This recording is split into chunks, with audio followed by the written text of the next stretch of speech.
My piece Devolve starts with a simple piano motif.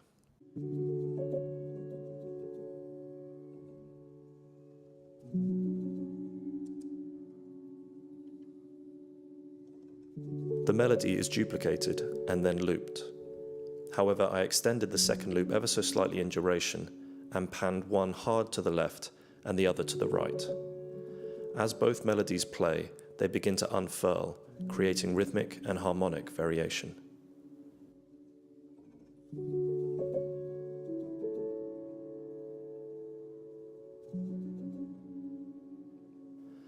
At the same time, I send the audio out of my sound card through channels 3 and 4, before sending it back in to channels 1 and 2, so that the signal can be analyzed by Open Frameworks and used to control the motion of two separate grids.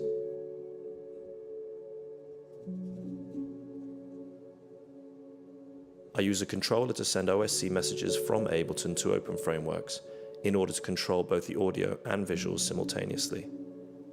Here, for instance, I have control over the opacity of each grid.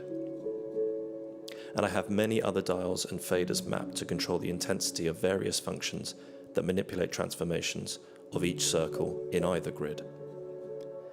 Here, if I bring up fader 1, that is going to bring in the audio signal from the first loop, and fader 2 will bring in the audio signal from the second. However, nothing yet will happen to the grids until I dial in any of the functions that I have written. So for example, I can control the swaying function of grid 1 here, and for grid 2 here.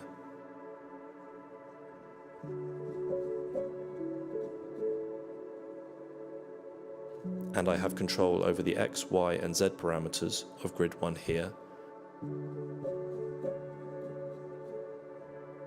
and similarly here for the X, Y, and Z of the second grid.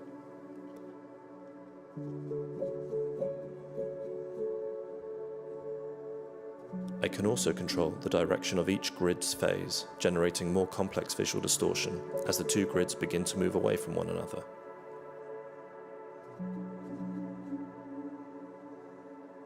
I also have other controls for more complex transformations, all of which I can manipulate in real time. I can also use two target objects to create a sense of decay. For this demonstration, I have colored them red and green, although they will never be seen when I perform the piece. Their movement is controlled again by each loop's audio signal, and I use them to dial in my separate function so that either grid can gradually disintegrate.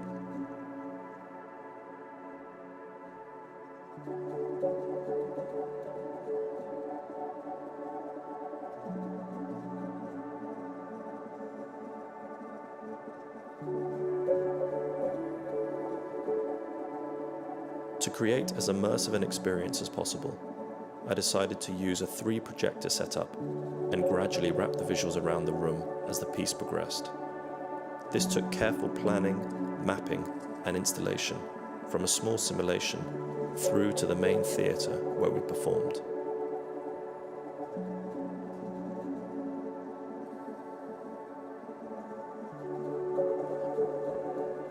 We used MadMapper as our projection software due to its powerful quad-based workflow, which allowed for precise stitching between screens.